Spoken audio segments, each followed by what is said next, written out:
assigned Thomas Edison versus Nikola Tesla as a topic I might be interested in presenting on, and I know there are several reasons why I was personally selected.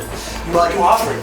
It was partly that I offered, but it was partly that I might have some personal connection with Nikola Tesla based on some things that were written in some of his biographies about him and his character and his personality and things of that sort.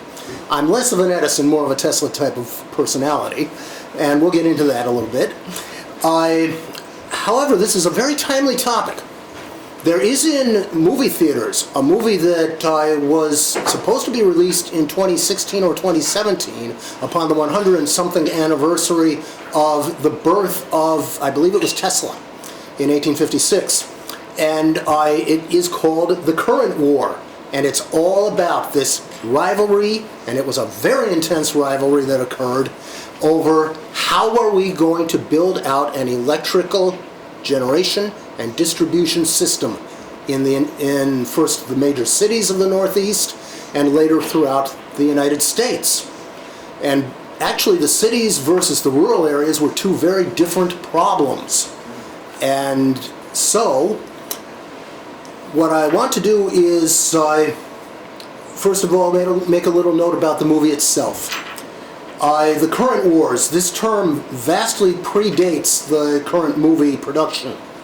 There have been many adaptations of the lives of Edison and a few about Tesla and about their rivalry and the beginnings of electrical power generation. The reason why this movie didn't come out in the year that it was supposed to was that it got tied up in all the controversy over Harvey Weinstein's movie company. And I won't go into all that. It's according to Rotten Tomatoes, this movie is not the best adaptation of the subject matter. It seems to be, in terms of the drama, a bit slow and various other things. I have some references in my document where you can look up IMDb, Rotten Tomatoes, and Vanity Fair and what they have to say about the movie. And no, I'm not going to show you the movie today because it's too long, nor the dozens of documentaries, many of them better. Some of them were on PBS recently, and some dramatic recreations of both the people and the historic events. But what all of these productions don't seem to me to cover very well was how it was that the ideas of Tesla and Edison differ so much from our current understandings of science and technology. They really were men of the 19th century. And this has implications for how they thought about things and how they went about doing their work. So this is I'm going to focus on how we got the electrical power generation and the distribution networks, although both men had many, many more inventions. Tesla had 300 patents to his name when he died, and Edison had over 1,000 patents, many of them acquired through buying them. I also am not going to try to tell you who was better, Edison or Tesla. And I'm not going to say whether or not I think either one of them was actually a genius. Maybe, maybe not, but neither one of them had their IQ tested. So there's much mythology surrounding both men and many conflicting claims about their personalities and about their patents. There were a lot of patent conflicts. Tesla in particular had difficulty asserting his patent claims. This extended way beyond the breakup with Edison over the $50,000 challenge, which I'll cover, and Tesla's voluntarily giving up what would in those days at that time have been a $12 million contract with George Westinghouse to develop what we now know as the AC electric power grid. As you will see, neither man completed what we would call today college or university. In fact, Edison had little formal education and had a great disdain for sitting down and doing scientific calculations. He thought this work was very tedious, and he would just dive into a problem and just try, hunt and peck style, trial and error. And he would have other people try on his behalf and then take credit, which was common practice in business in those days. So, where are we there? Both men Tesla was the opposite extreme. He was a profoundly impractical man, having little taste for business dealings, and he was socially uncomfortable, though I would not say that he was the kind of uncomfortable that we now would call autism. Some people say he was. I don't think so. Although, again, he was never evaluated. When he had to, he could be very sociable, and Tesla was also a consummate showman. He had no fear of public speaking. Both men were light sleepers. Tesla often said that he slept only 2 or 3 hours a night, and some of this not sleeping may have led to some of Tesla's alleged nervous breakdowns. It might have been mental and physical exhaustion. But he did have underlying issues. No question about that. Edison also hardly slept at all at night, but there was a difference. Edison was well noted for taking cat naps during the day. As we will see in school, he was a very restless person, and he actually was pulled out of school because of this. He was so disruptive that by age 13, his parents said, okay, you're not going to disrupt the schools anymore. You can spend your energies working for the telegraph on the railroads. This was before the Civil War. Telegraph was relatively new. And Edison was making improvements. And one day, when he was doing his experiments in a boxcar, he managed to light the place on fire. And he got clapped upside the head really hard by a conductor. This did not cause his hearing loss, but he was profoundly deaf. He may have had scarlet fever, he may have had mastoiditis. It's not clear what exactly the cause of his deafness was. Now, by comparison, in his later life, Tesla became quite eccentric, and he came up with increasingly impractical inventions. However, I want to note, and I will note toward the end of this presentation, Tesla has been misunderstood because of the language he used when he wrote about science and technology. He used terms that came out of 19th century physics and electrical engineering, and especially 19th century philosophy and physics. There was a revolution that took place between 1890 and 1920 in physics, and the entire language of the field changed drastically. And many basic concepts that Tesla must have learned in his education became outdated. Tesla did not keep up with the times, and he was still using the old language. This has led some New Age people to think that Tesla is talking about hidden energies and crystal energy and all kinds of other stuff, when in fact he wasn't talking about any such things. He did have an eidetic memory, and this adds to the mystique of Tesla because he could conceive of an idea or an invention in his head, and it would come to him fully formed. He didn't write down the steps he would use to construct it. He didn't make diagrams, and he didn't file patents. He wasn't that rigorous in what he wrote down. So he could also remember in perfect detail things that he had read or seen, including advanced mathematics. In fact, his teachers at university sometimes accused him of cheating because he could reproduce exactly what was in that textbook on the paper without seeing the book. I can kind of empathize with that because when I was in school I could do pretty much the same thing, but I had to really concentrate on what I was reading. And my memories would not last years and years the way Tesla did. So if Tesla ever saw any of Edison's inventions actually sketched out, he could probably remember exactly what the schematics looked like. And this could have further exacerbated the problems between these two. I don't want to really comment too much about questions about what was wrong with Tesla or his scientific theories. As I have said, a lot of it has to do with the scientific language he used. And these have little bearing on the central theme of the current war, which is about how Edison and Tesla went about trying to produce and distribute electricity. So claims about Tesla's later claims about inventions and about wireless transmission of electricity and radio waves also lie largely outside of this topic area, but they do provide some insight into how Tesla was thinking and how he did what he did. Edison also had many inventions that are totally outside of the realm of electrical power generation and transmission. He worked on the phonograph, he worked on motion picture production and devices, and there is something that could be said about Edison's difficulties with the Hollywood community that was developing the motion picture industry, which actually wasn't based in Hollywood in the early days. It was based in places like New York, Chicago, various other places.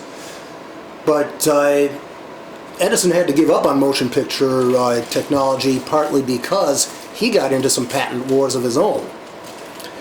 So, what were these two guys like? What brought them to the point where they had the working styles they had and the ideas that they had? Let me bring up an image of young Edison. These are Edison and Tesla at a later stage in their lives. And what I'm looking for is young Thomas Edison. Of the two, Edison was older. He was born and raised in the United States, born in 1847 in Milan, Ohio, and Edison received little formal education. He left school in 1859 to begin working on the railroad between Detroit and Port Huron, Michigan, when his family lived there. And I already talked about how Edison was very restless in school. I think it's correct to say that he had some kind of hyperactivity disorder. This also might account for his not sleeping much at night and for some of his work habits, where he would bounce from one project to another. But to me it seems kind of plausible maybe that was going on. During the Civil War, Edison learned the emerging technology of telegraphy, even though he was deaf, and many people would have to listen to what the telegraph was transmitting. And Edison couldn't hear that, so he was one of the early developers of transcribing the telegraph messages and being able to use something other than your hearing to tell what the telegraph was saying. There also is a method that uses visible lights, red and green lights, that Edison was involved in developing some of that technology. So now, let me get to the next one. Come on, 4.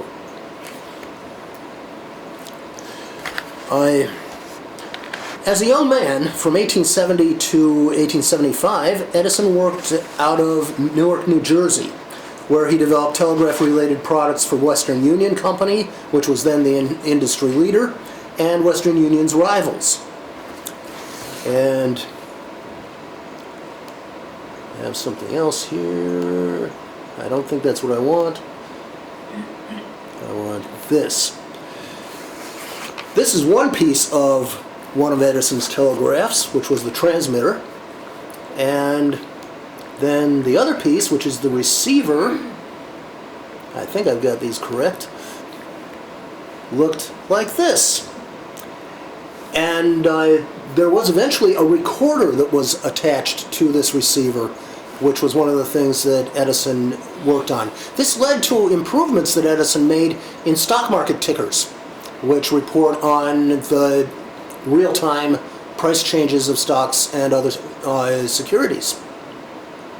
He didn't invent that device, the ticker, but he did work on it. So, despite his prolific work with the telegraph, Edison was encountering financial difficulties. His family wasn't supporting him. So by late 1875, he sought the help of his father to build a laboratory and a machine shop in what was then and is now Menlo Park, New Jersey, 12 miles south of Newark. And this is the outside of the Menlo Park facility. Looked kind of like an ordinary house or some kind of an apartment building. But on the inside, it was, for that time, a fairly modern laboratory. And he had lots of assistants, as you can see. There are other pictures of many more assistants standing with him on the steps of the laboratory. But everything that came out of the laboratory had Edison's name on it. And again, this was just a business thing. It wasn't really that he was trying to deprive anybody of credit. So, in 1877, Edison's work with the telegraph and with the telephone. He developed a telephone receiver amplifier. Remember, he was so deaf that he needed things to be amplified. And he developed the carbon microphone and amplifier that we have used in telephones up until we got our cell phones.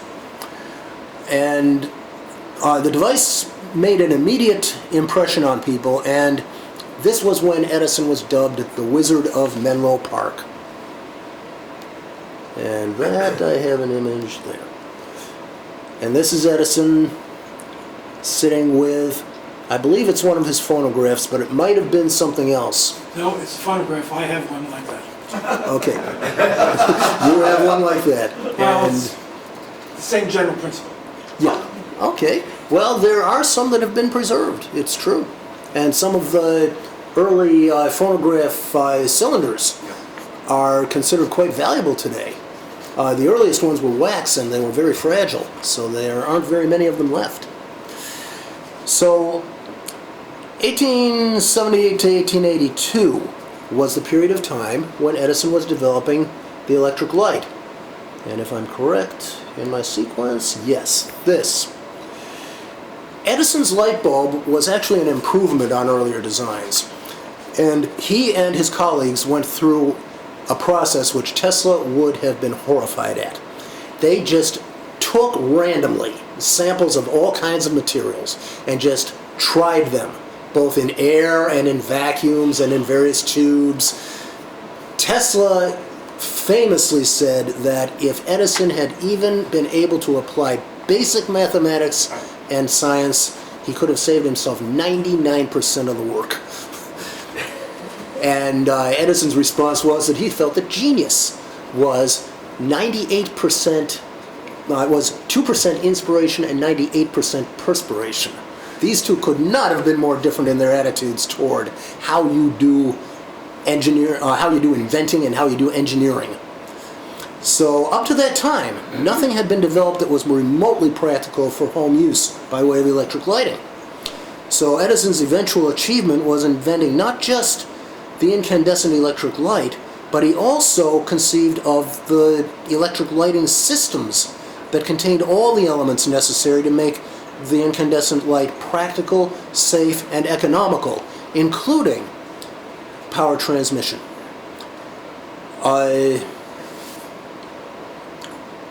Later on, tungsten filament was substituted for carbon. That's because tungsten glows twice as bright, and it lasts much longer as long as you keep it in a partial vacuum. And if you keep it in a partial vacuum, a tungsten filament bulb will not produce a black residue on the inside, which builds up if you glow a tungsten filament in air. This is due to oxidation. So, the first public demonstration of Edison's incandescent lighting system was in December 1879, when he lighted the Menlo Park Laboratory complex. And so it went from this dimly lit, dingy place to bright light, and you could see everything that was inside and outside. And people were really awed by it. Edison spent the next several years creating the electric industry of the time.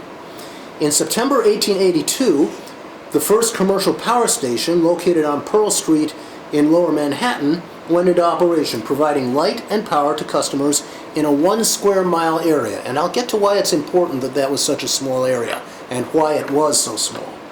It's really pretty simple. But the electric age had begun. And I have an illustration of, let's see if I've got this right. This was the outside of the Pearl Street station when it was first going into operation. And these smokestacks were putting out plenty of pollution. You didn't see it in this illustration because it's been cropped, but there would have been smoke coming out of here from coal-fired facilities. Imagine that in New York City. But stations like that were operating in the city of New York until the 1980s. So this is a big upfront capital before they even get any output. Edison did have what Tesla didn't. Connections with financiers. What we today would call venture capitalists and venture bankers. They were called robber barons in those days. The likes of the Vanderbilts, J.P. Morgan. Edison and his family hobnobbed with these people. Whereas Tesla tried to ingratiate himself with the scientific community of his time. And so there wasn't much money in that, and the scientific community, the real scientists who were getting into what Bohr and Einstein and others were getting into, they were going way beyond what Tesla could understand. Einstein didn't have much respect for Tesla as a scientist, and Tesla didn't have respect for Einstein's theories because he just didn't understand the modern concepts. And if there's time, I'll get into even more about that after we get through these current wars. And real quickly, yes, what was the power source for Menlo Park? the power source for Menlo Park was DC electricity. So that existed in terms of a distribution system, or he just had a... He did wiring on the building. The Manhattan Pearl Street station, there they did wiring. And I'll discuss what that wiring was like. So in Menlo Park, though, where did the electricity come from? It was DC? It was locally generated, most likely. He had probably a small generator that produced this the power that actually powered it. Storage batteries were not well developed at the time, although they did exist. And we'll get into a little more, if there's time, I'll get into one of Edison's later inventions which had to do with that. But in any event, here's what the DC generators looked like. These are all DC that were operating inside the Pearl Street facility. And so big technology was already getting started, big projects. And this was classic 19th century building where it was all heavy, metallic gears and things, mechanical. They didn't have any electronics. And so all the switches were manual switches. And no safety precautions. that I'll talk about too when I talk about the wiring. It was very haphazard. They did not understand the absolute need for electrical grounding. And with regard to grounding, DC power is safer than AC. It's easier to ground. And it doesn't rely as much on grounding, because if you bridge your body with DC, you're probably not going to make your heart stop. But if you do that with AC, you probably will. So we'll get into how that affected the current wars. Let's see where I will go there. Yeah. Now we'll get into Tesla. This is an illustration of Tesla as a child working on a water wheel back in his native Croatia. Tesla was ethnically Serbian, but he grew up in Croatia. He was one of those Croatian Serbs that we've heard so much about. Tesla was born in 1856, and I believe it was Smiljan. And at the time, Croatia, Serbia, and all of Yugoslavia was part of the Austro-Hungarian Empire. So it was natural that he would study eventually in Vienna, or Graz, which was actually the imperial capital. His mother, Juka Mandic, was an inventor of household appliances.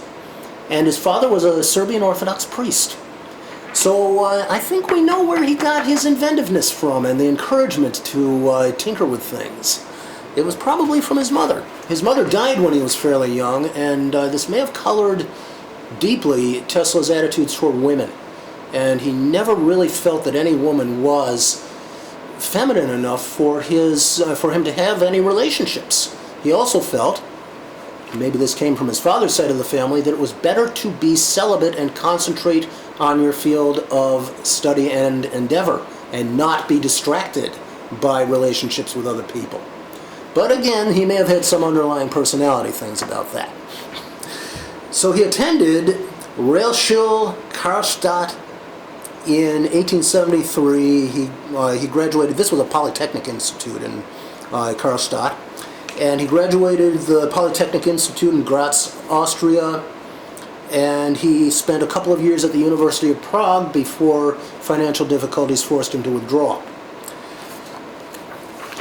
So the education that Tesla got was basically just prior to the 1873 or 1872 experiment, which proved in physics that there is no such thing as ether, that there is no fluid that permeates empty space. Tesla never got the word on that.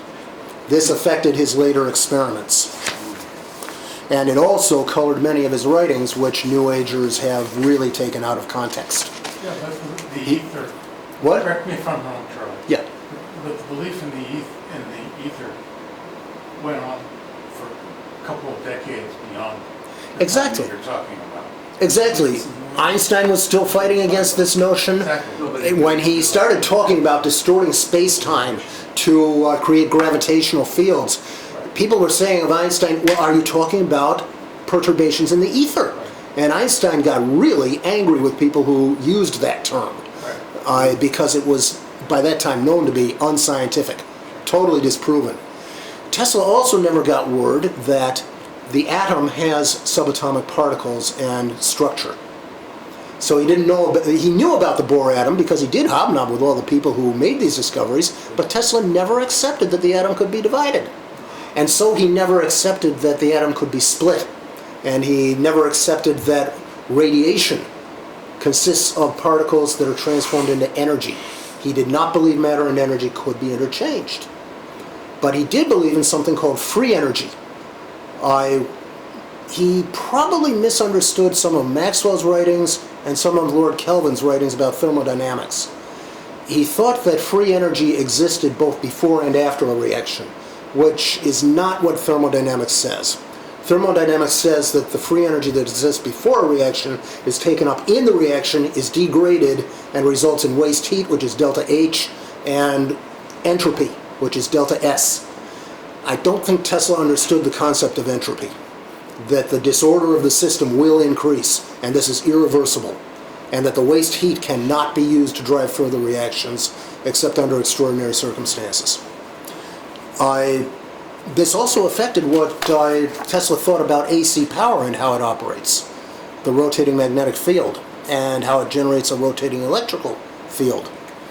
So, in 1882, speaking of rotating magnetic fields, let me get to my illustration.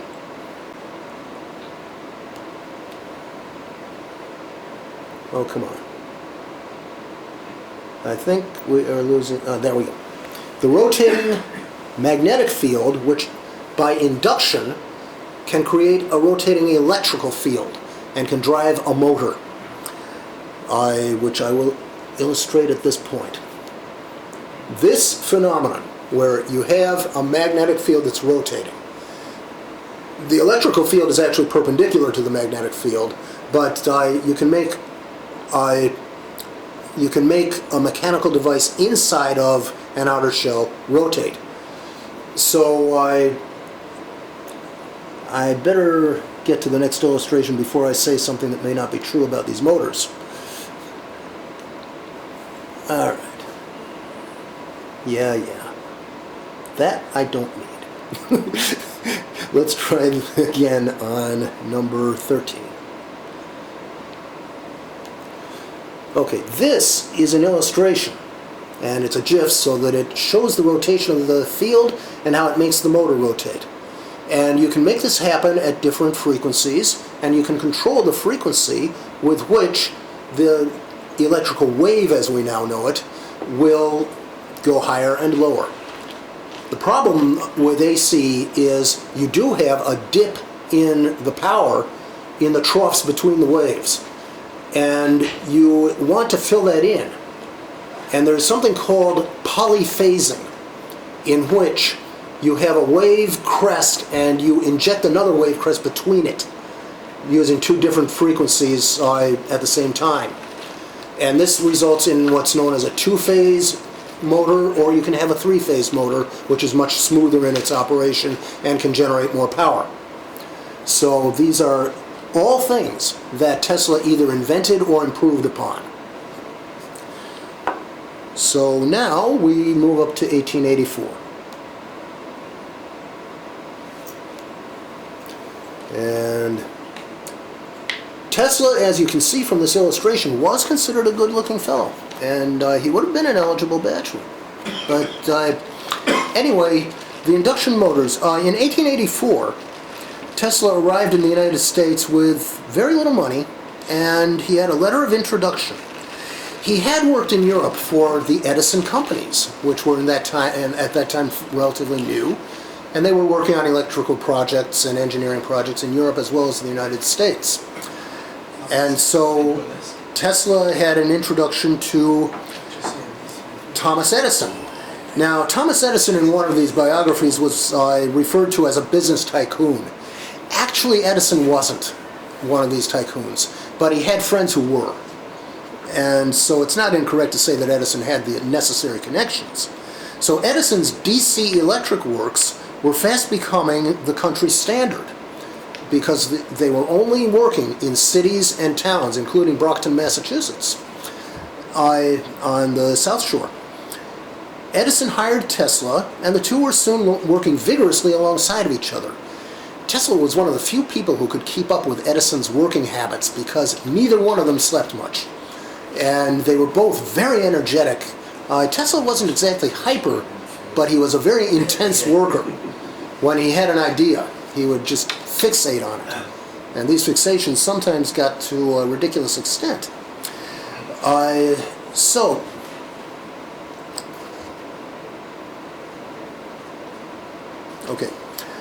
Then Edison's DC electric works were becoming the country's standard. Edison hired Tesla, and when they were working alongside of each other, this relationship only lasted a short time. And the personal disagreement between Tesla and Edison dates back to supposedly a bet that happened. But there were other conflicts in their work styles. They parted ways because of conflicting business and scientific relationships. Historians attributed much of this to the incredibly different personalities. While Edison was a power figure who focused on marketing and financial success, Tesla was not business-minded and focused on scientific advancement. And so when Edison would tell Tesla to put down a project because it wasn't going to be profitable, Tesla said, no, there's still more that can be done with this. And various other things would happen between the two of them. So Tesla was also in some ways vulnerable because he was actually kind of socially awkward. So I want to show also one of the things. That slide is out of place. Let's do that differently.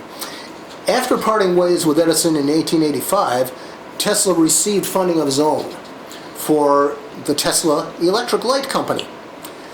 His task, as given by his investors, was to develop improved arc lighting. And that's what my next illustration is about. 16. Arc lighting was the early street lighting that replaced the gas light. Now, gas lighting outdoors can be kind of dangerous because gas, of course, is explosive. And the distribution network, as we've seen recently, can also become explosive.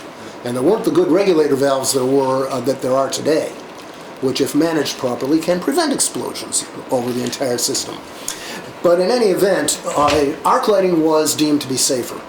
But that's only a relative term. Arc lights operate at kilovolts, thousands and tens of thousands of volts. They actually take two carbon electrodes, and there's a gap between them, and there's a spark that goes between them at very high voltage, and it's very bright. Too bright for indoor lighting, as a matter of fact. The old Hollywood arc lamps and Klieg lights were like that. And they would use that to illuminate sets back when motion picture film wasn't very sensitive to light. When I was a kid in Boston, you would see streetlights, and there would be something kind of going around fast inside. Yeah? My father always told me there was a squirrel. A squirrel cage. Yeah. And he was right. Was he? Oh. Yeah. I'm glad to hear that. But were those carbon arc lamps? That's my question. No, those were a different kind. If there was something rotating inside of them, they were probably operating on AC, not DC.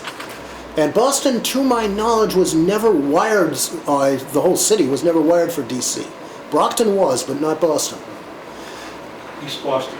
East Boston was wired, I'm aware of that. Parts of the city. Yeah, because I remember as a kid, I asked her, what kind of a plug is that?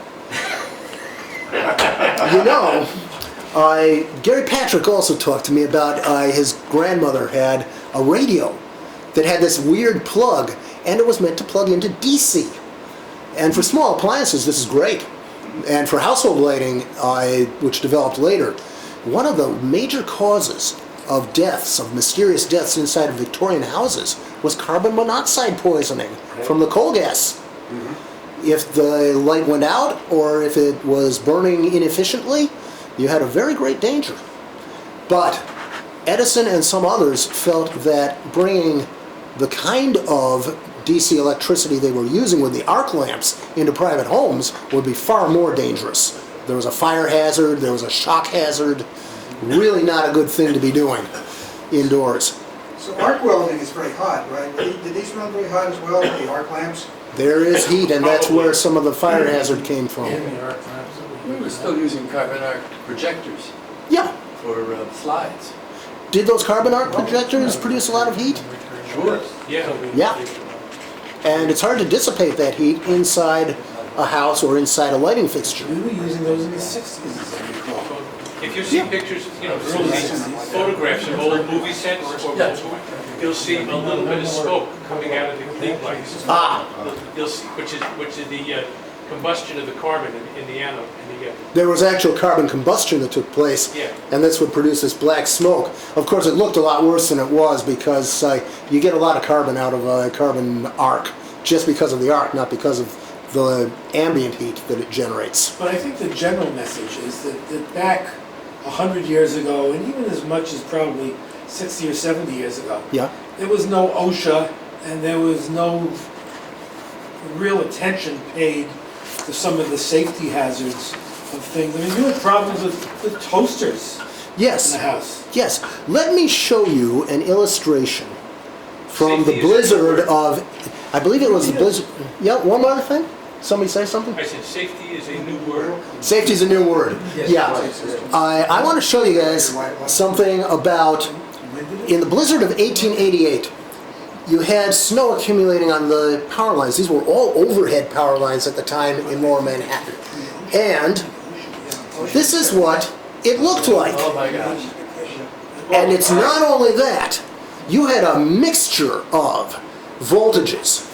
Some were 500 volts for the street cars, some were several thousands of volts for the arc lights. And Vietnam still looks like that. yes, You many go to- third you go world to countries. Hanoi, and Yeah. that's Yes, Hanoi. Delhi, India. Were those phone exactly lines like as that. well as power lines? At that time, there were telephone lines which were lower voltage. Yeah. And with DC power, you can't step up or step down voltage very easily.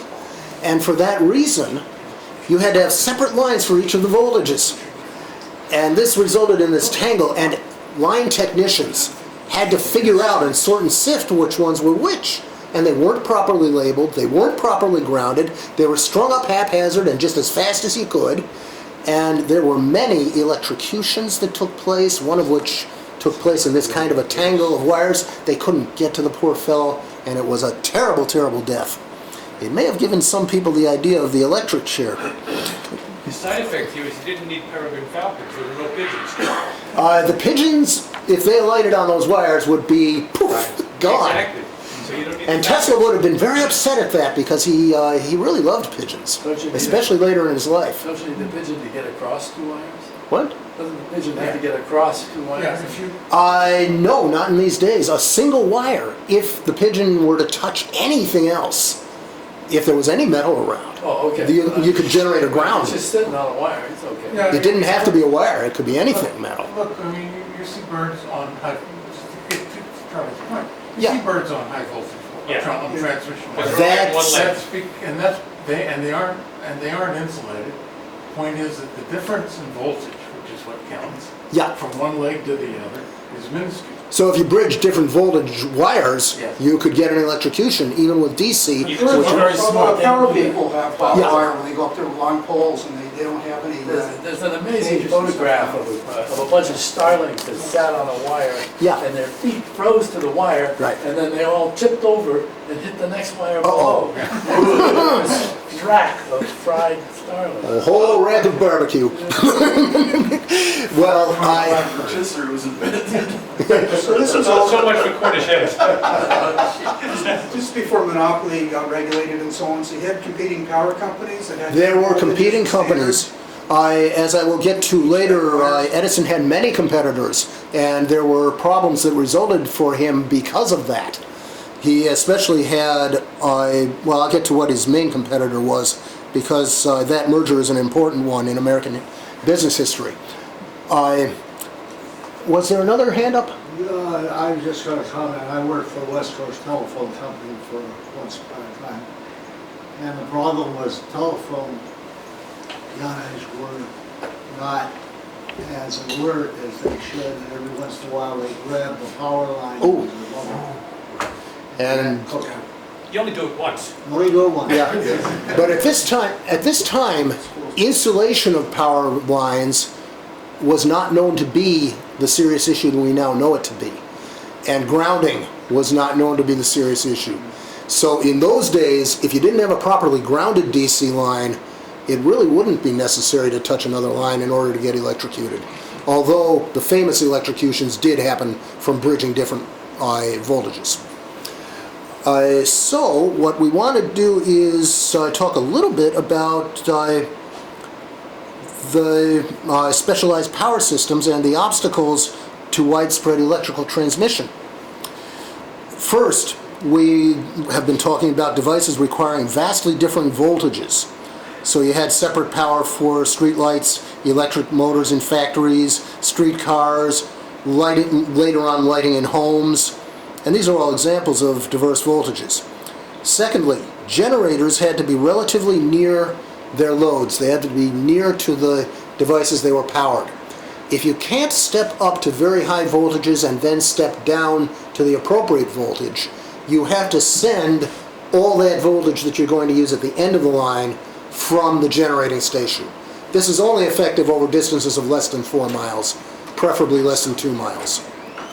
And it's a limitation of DC, because step up and step down transformers are not DC transformers.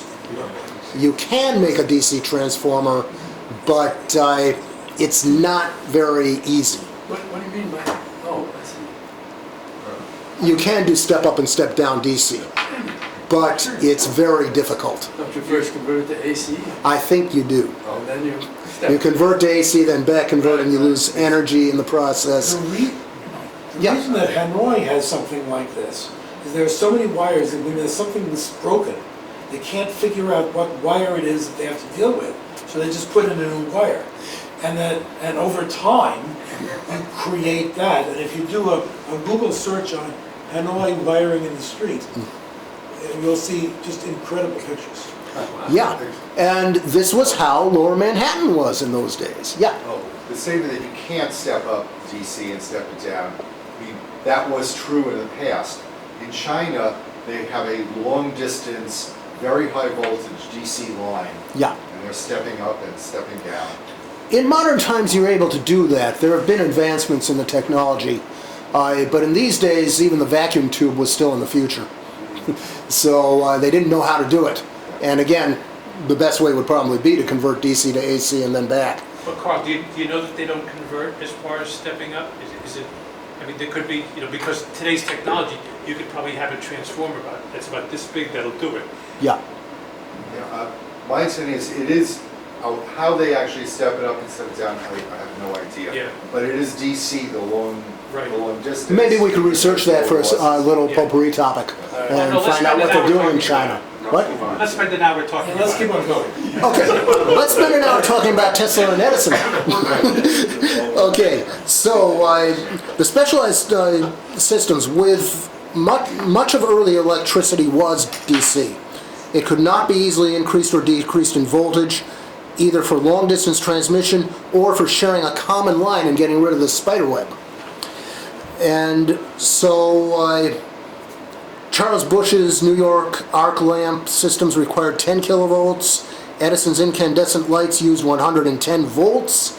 Streetcars built by Siemens or Sprague used large motors that were 500 volts. And industrial motors and factories used even different voltages. Because transmission was so inefficient, it seemed at the time that industry would develop into what is now known as a distributed generation system, where you would have unconnected local generation stations, and then they would distribute only over a local area. It would all be off-grid. There are some concepts of being able in emergencies to be off-grid today, but at the time it looked like there was going to be a serious limitation on economic growth and expansion, and in rural areas it was a real problem. How were you going to get electricity to farms if you ever needed it? Eventually, not just for lighting, but for things like milking machines. So the result was a lot of duplication of power lines and generating plants, and this was not only unsightly, it was unsafe. And then the outdoor lighting, of course, was at voltages that couldn't be used indoors. Gas lighting was continued for decades because of the lack of the safe light bulb. Then we had Edison with his light bulb, and I'm not going to repeat that paragraph. So now let's talk a little bit about Tesla. Did I have another illustration? No. We're going to talk a little bit about Tesla later in his life. And let's go back to number, was it 16? Nope, it was 15. Okay, so Tesla, later in his life, he became quite eccentric, and he came up with increasingly impractical inventions. Part of Tesla's problem with the scientific community was that he had an eidetic memory. Let me see if I'm on the wrong page.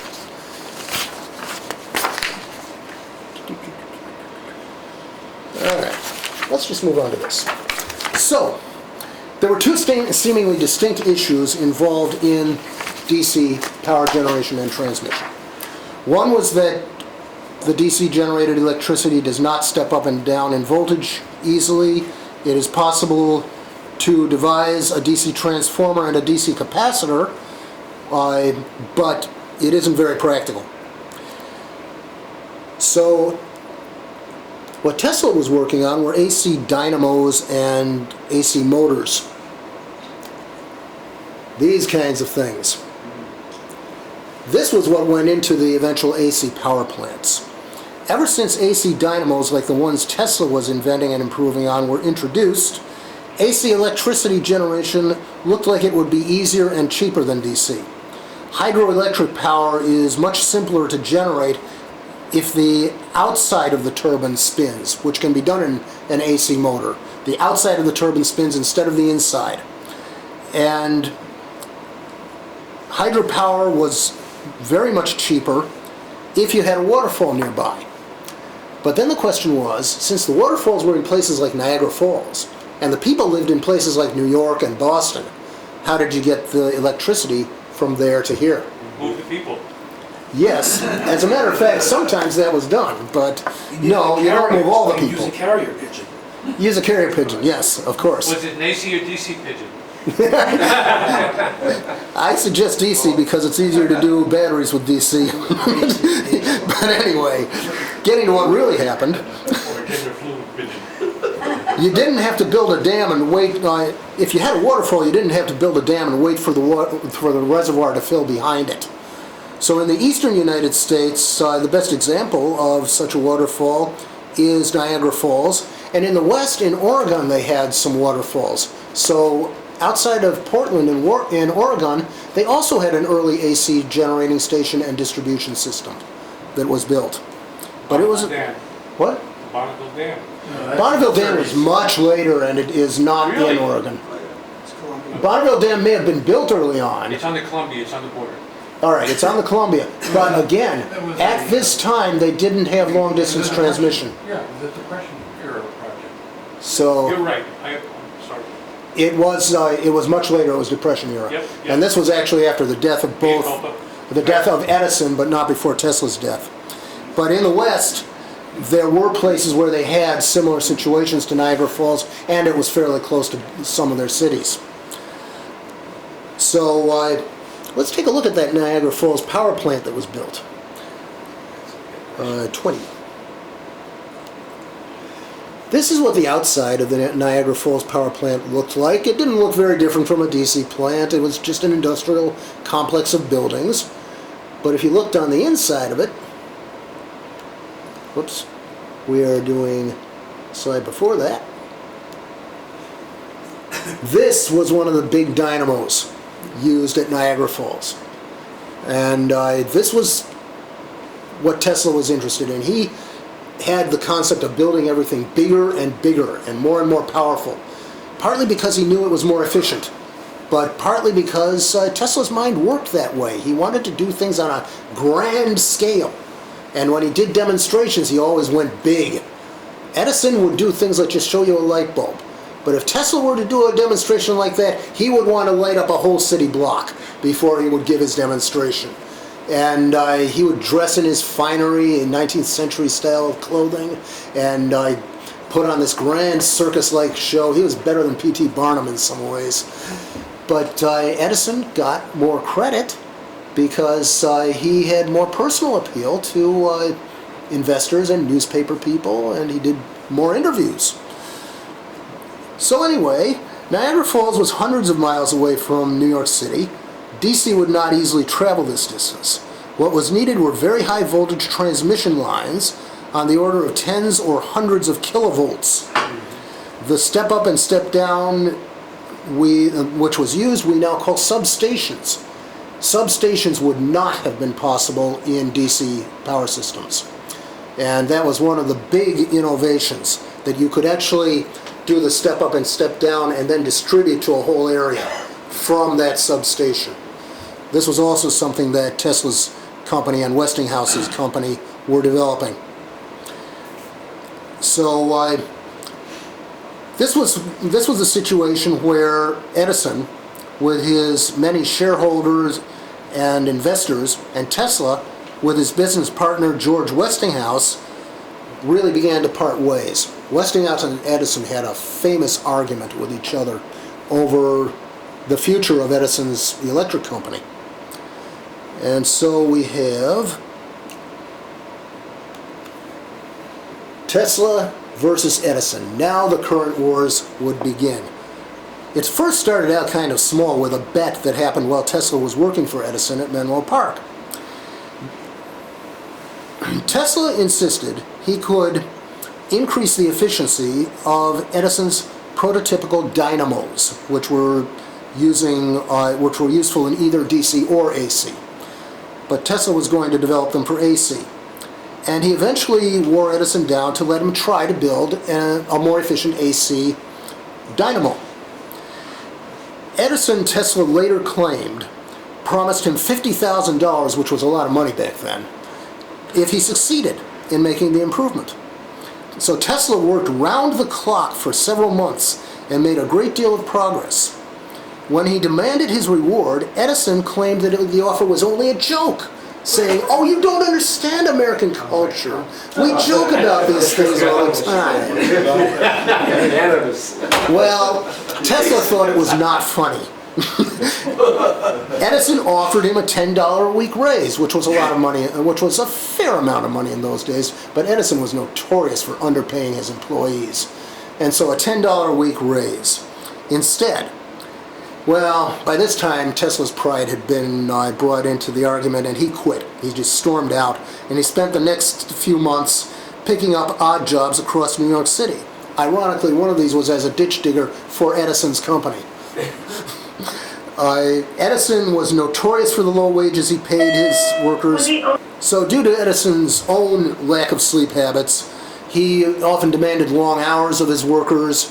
And Tesla really didn't mind the hours because he slept very little himself, but the pay was really not enough to support Tesla's lifestyle.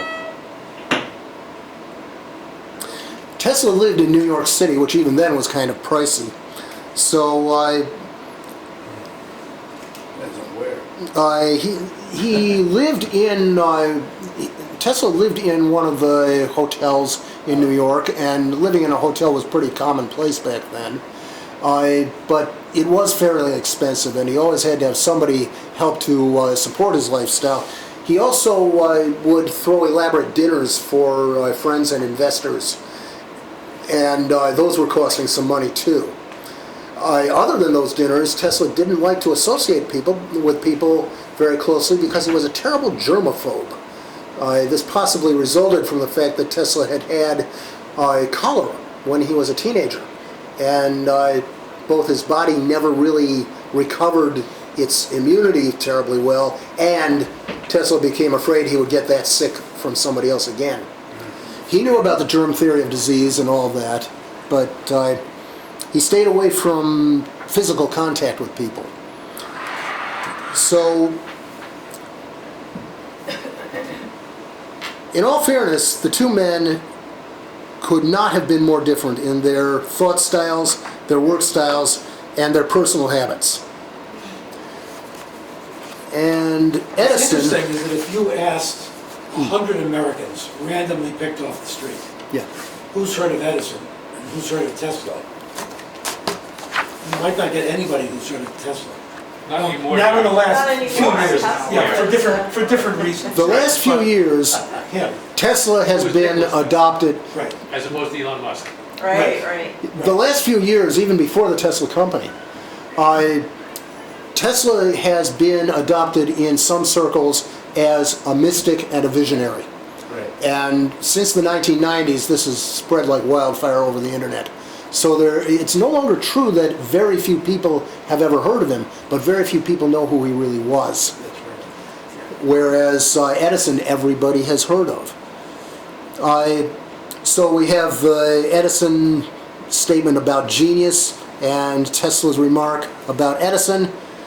If he had a needle to find in a haystack, he would not stop to reason where it was most likely to be, but would proceed at once with feverish diligence of a bee to examine straw after straw until he found the object of his search. I was almost sorry witness to such doings, knowing that a little theory and calculation would have saved him 90% of his labor. Have you ever been to Edison's place in New Jersey? I haven't actually seen it. I was there. I was there a few years ago because a cousin of mine lives near that. So I let it sit before I go, you know. Yeah? That guy was a collector. Honest to God, he had several buildings full of what I call junk, but they wasn't really junk. And you're right, he did try everything conceivable related to what project he was working on. And he would hire people to try for him. Right, and even chemicals too. Yes, he did a lot of chemistry. I can't get into that today, but Edison had chemists working for him who were some of the best chemists I didn't know that either. of the time. And Edison would often pose working with chemicals, but he wasn't a chemist himself. His assistants did the chemistry, Right. and some of them were quite good. Evie. I was going to say, I don't know if anybody knows that Edison Original Lab is relocated to Greenfield Village in Michigan.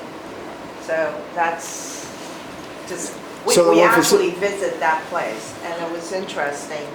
The guy who was there talking about everything in the lab looks like a Lincoln. Yeah. And there's a chair there that was left in the exact spot that Edison last sat in it. Yeah. Ford and Edison Except the were building big is- buddies, right? So down in Florida, then they had some Yeah, they space, moved and the entire then lab. it sounds like this is part of it. Moving to Michigan was probably Ford's family. exactly. Yes, Exactly right. Edison made friends with Henry Ford, and if we get to it later on, I'll go over some of the reasons why. But one of the things that Edison did was he invented a good, efficient alkaline battery that could be used in starters for cars, or could be used to power. At the time that automobiles were invented, 1 out of every 3 was electric powered. And the alkaline battery was a safer battery and in some ways more efficient than lead acid. The trouble is, in those days alkaline batteries could not be recharged. And so they would eventually run out, whereas lead acid could be recharged. But it took a long time to recharge them. So yes, there were electric vehicles long before Tesla company. So The professional dispute between Edison and Tesla was mainly over the advantages and disadvantages of DC versus AC electric power. When considering power distribution systems, the term safety cannot be generally applied to all DC power or all AC power equally. Line workers in lower Manhattan were routinely getting electrocuted even with DC power. And this was in part because of poor labeling and all that sort of thing we discussed earlier. There were no regulatory rules, there was no central authority to coordinate the various wirings, and there were quick and dirty installations going up all over the place. And as John mentioned, you sometimes wouldn't even try to figure out what the fault was in a wire, you would just string a new wire.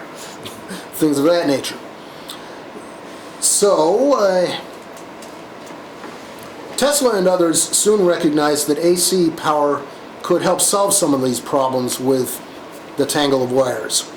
With the available of step-down transformers, high voltage lines, and could be kept out of residential neighborhoods or even buried within city limits. Both New York and Chicago and other cities required burying of electrical transmission lines, partly because they were considered dangerous, but partly because they were unsightly. And they got in the way of some of the building projects. And medium voltage lines could be strung along main streets, and side branches could be stepped down to supply households or businesses. Or lower voltages could be stepped up for factories and other high voltage customers. A single distribution network could thus replace this spider web of wires. This is only possible using AC power because of transformers, capacitors, and other components which are needed in order to accomplish all of this. So Tesla's contributions to solving these problems included his scientific knowledge and engineering skill to recognize that AC power was better suited, a good AC motor, which Tesla both invented and improved on, and a good design for the hydroelectric turbines which generate the power at places like Niagara Falls. So there were patented ideas and devices relating to step-up and step-down AC transformers, which were also Tesla's patents. And there were large-scale capacitors and other components that we use to this day. So, into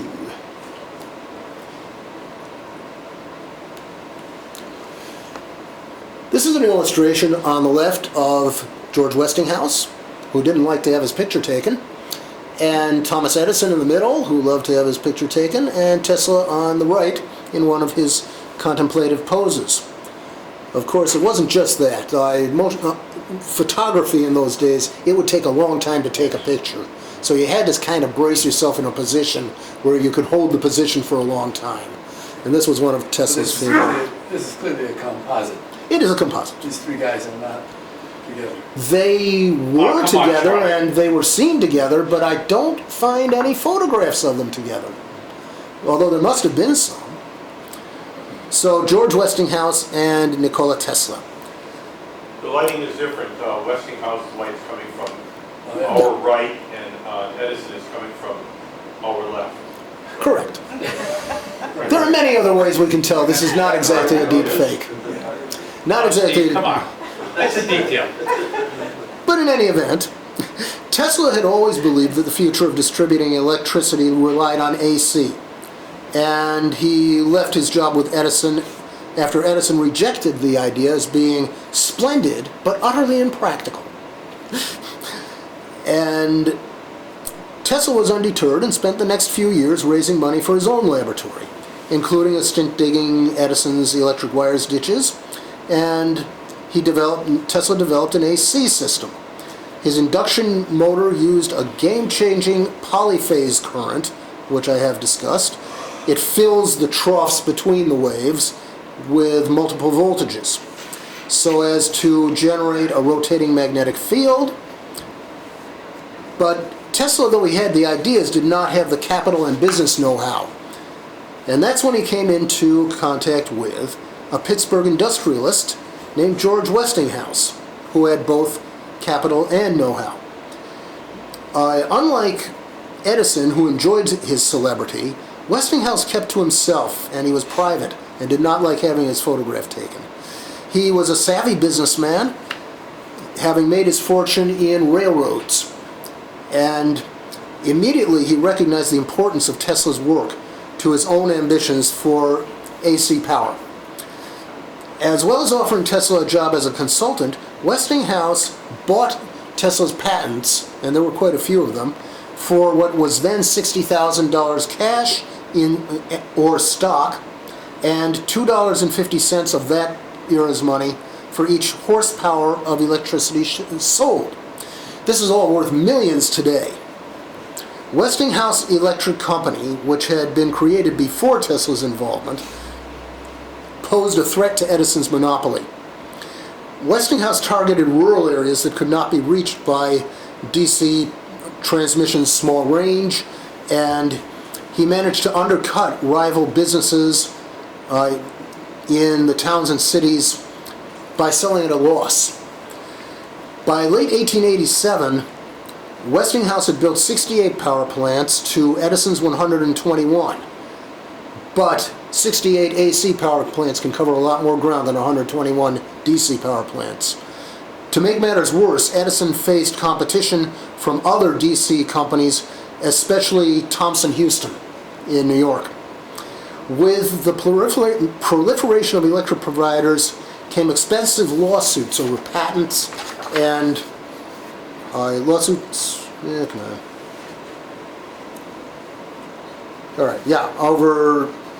patents, and these lawsuits dragged on for years. So Edison, because he felt threatened by the growing popularity of AC electricity, he launched a negative PR campaign. And Edison's negative PR campaign focused on the safety of AC power. And here's where things get a little gruesome. Taking note that Westinghouse's AC generators were spreading across the country faster than his DC alternatives, Edison began publicly questioning the safety of the Tesla-created system, saying, "Just as certain as death, Westinghouse will kill a customer within 6 months after he puts in a system of any size." Edison was so dedicated to discrediting Westinghouse and Tesla that he took a sheet of tin, poured water on it, and then attached it to an AC power source. Then he had a dog drink from it. And he did this in front of reporters and photographers. Following the dog executions, he put together a demonstration for a New York committee charged with researching whether electricity could be used to put people to death. And he made sure that it was emphasized this was going to be an AC application of electricity. And he helped invent the electric chair, which was used in a very gruesome execution of an axe murderer. But he wasn't satisfied with that. To make sure he was clarifying that AC was dangerous, Edison then graduated to electrocuting horses. And Elephants next. I'll get to that. I have one illustration, which I only want to show briefly, of a horse being set up by Edison's people for a demonstration. And Edison didn't stop there. Coney Island had an elephant by the name of Topsy, who killed some of his trainers, 3 of his trainers. And the elephant was sentenced to be put down. And described in the Chicago Tribune as the original baby elephant, Edison agreed to put down Topsy after it had killed 3 men. I'm just going to briefly show you that, in fact, he did that. This was the end result. And again, it was not a fast death. Now I'm going to go back to something more pleasant. So, in spite of all these theatrics and the equally grisly deaths of several line workers, AC Power and Westinghouse Electric were selected to light up the Chicago 1893 World's Fair, the Columbian Exposition, so named because it celebrated the 400th anniversary of Columbus landing in what was at that time said to be America, although we now know it was the Caribbean. But at the time, Columbus landing was considered to be a very good and heroic feat. We now have some people who have other ideas about that. But the fair was going to be lighted by electric lights. And the question was, were they going to go with AC or were they going to go with DC? Well, eventually they decided to go with Westinghouse's AC power. And he got the contract by underbidding the merged company of Thomson Houston and Edison, which was GE, General Electric. The same GE company we have today, although their emphasis now is different. So Westinghouse won out over GE and AC won out over DC. This provided the Westinghouse company with its most spectacular display yet. And this was the City of Lights, Chicago Columbian Exhibition. The fair, while a monumental triumph in its own right, also gave Westinghouse the reputation needed to secure the highly desired contract to build the hydroelectric plant at Niagara Falls. By the time the great machinery at Niagara Falls began generating on November 16, 1896, it supplied the city of Buffalo with its electric power, and this was more than 20 miles away, farther than DC power could have traveled. And there could be no doubt that AC power had won the War of the Currents. Now, at this point, I would be going on to, after the current wars, the later lives of Tesla and Edison. I'm thinking I might save that for another time. Would that be reasonable, so that we can have a little discussion if we wish? Yeah, one question. Yeah. When did the electrical standards come into place? What year? Oh, electrical standards were far later, even up until the Great Depression and World War II. There really weren't any national or statewide or municipal standards to speak of. Probably some of us are old IEEE members, and I don't remember when it first started. Oh, they may have started some of the regulations early on, and some cities did have regulations. For example, Chicago and New York required burying of lines, so that required regulation, and it required coordination. But if you're talking about the modern kinds of standards and regulations and codes, that really wasn't until around the time of the Second World War. So I mentioned I just checked out a couple of things. OSHA was 1970. Yeah. And the Underwriter Laboratories was what, 1890-something? 1896. 1896. But it really didn't take effect, like you were saying, John, until 6 months later on standards. Underwriters Labs started out by just simply testing how effective and how good devices were. The National Electric Code was first published in 1897. Okay. 1897. So there was an electrical code in Yes, there was 1897. codes, And it was part of the original National Fire Protection Association documentation. Now, the fire codes have a nice, interesting history because, Different subject. a different subject, but the fire codes and the electrical codes developed together in the wake of the Great Chicago Fire. Exactly. So, Yeah, when was standardization on 60 cycles? I mean, that was not. Yeah, my question was that, and 120 volts. Westinghouse. That standardization, Britain is 50 cycles, for God's sake, so why are we different? it was not settling on these standards was not in the year 1900s, but by the 1920s it was pretty well standardized for households, and it was different in Europe and in different countries from what it was in the United States, and remains so to this day. But Southern California was 50 hertz until sometime in the 50s. So yeah, a couple of more comments. Is there a difference between in the transmission cables between AC and DC?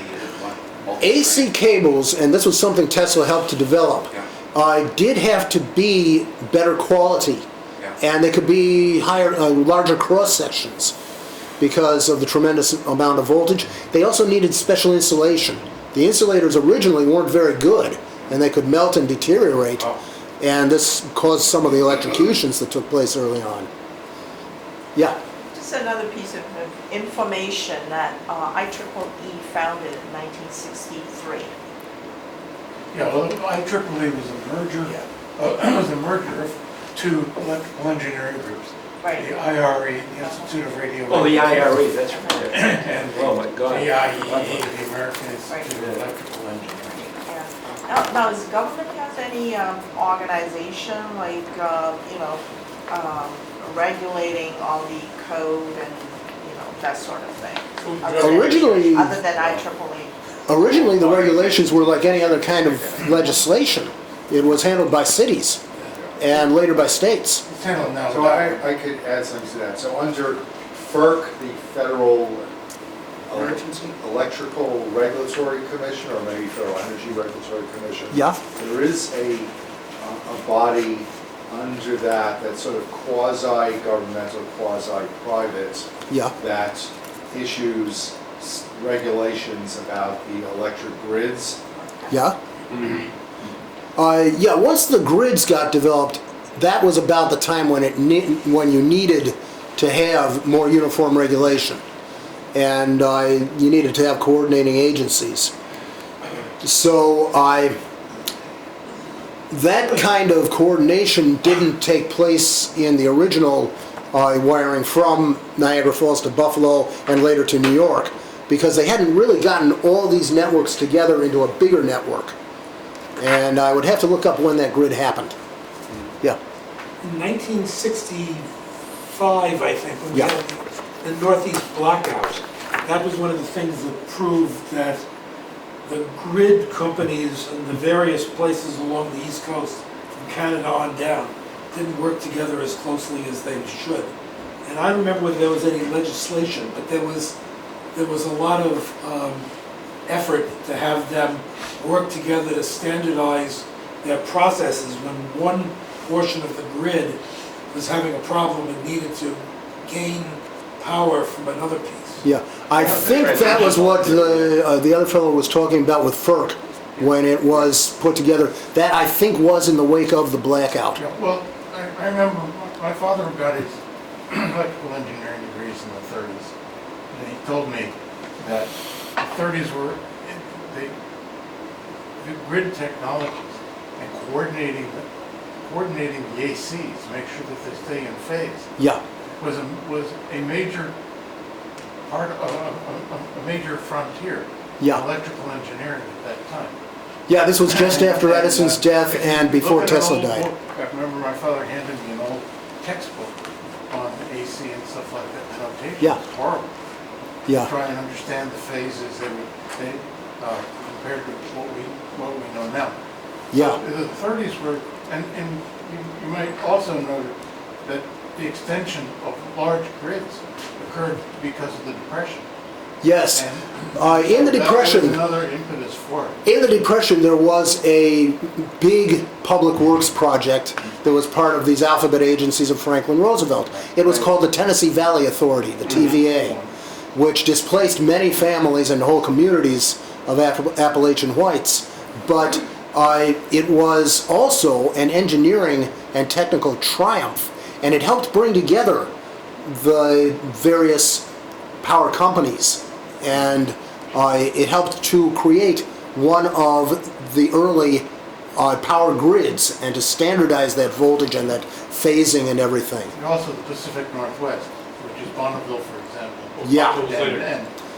Yeah, The big- well, that was in the late 30s, but that was also the same. The big building projects in the West. If memory serves, I think something called the Rural Electrification Act, REA. Right. REA, Right. is the underlying legislation that allowed TVA to go forward and some other things. Yes. But I think even Johnson in his early career as a politician talked about getting electricity to the rural parts of Texas. That was a big deal, and he made his name in Texas as part of that. Yeah, But I have Lyndon a Johnson. technical question for those people who are electrical engineers.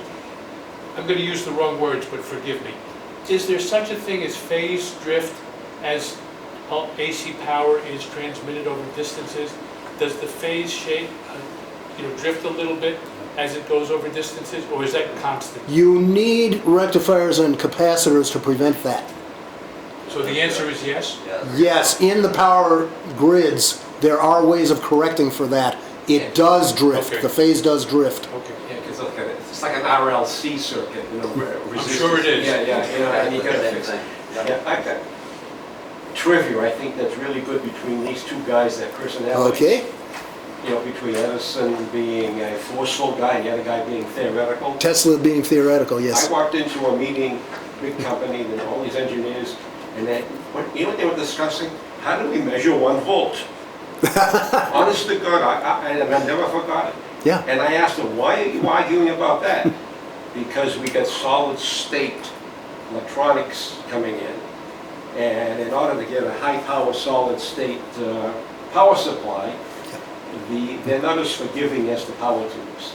Right. That was the most fascinating meeting I ever had in my life, you know, because I measured 1 volt every day with a VOM. Okay, we have another question or comment? No, just a quick one, I think. I've got to go back to the beginning of your talk Yeah, and Edison with the telegraph, telegraph. because it turns out my great-granduncle had the U.S. patent on the telegraph, but he didn't get the patent because a French one was a few days ahead of him.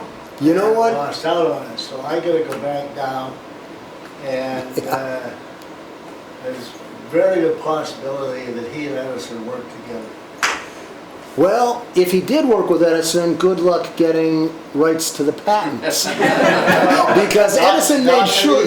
Not to these, and I don't think he cared because he's a full generation older than Edison.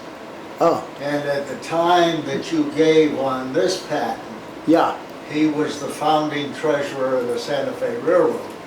yeah, And he's got 179 patents, okay. but he was on a different time frame. Yeah, well, the thing is, a talk that I will have to postpone to another time, involving Tesla and his patent wars that he got into with Marconi over radio. That was something that could be talked about too, Tesla versus Marconi.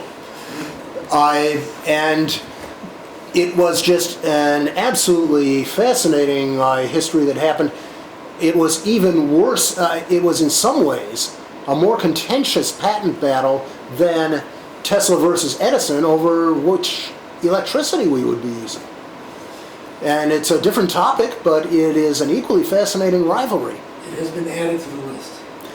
So I do have material on that. So Edison had more patents than anybody, and still does, right? Well, I like to think of Edison as having been the prototype for people like Bill Gates and his Microsoft company. He would buy up other people's patents just because he could. And he would just collect devices and patents and squirrel them away in Menlo Park, in West Orange, New Jersey, and his other facilities. And he wouldn't really work on them except, you know, he'd take a passing interest in this, set it aside, take an interest in another thing. But he kept all the patents. Well, the cell phone people are doing the same thing. A lot of what held their valuation with their competitors and so on is exchanging patents.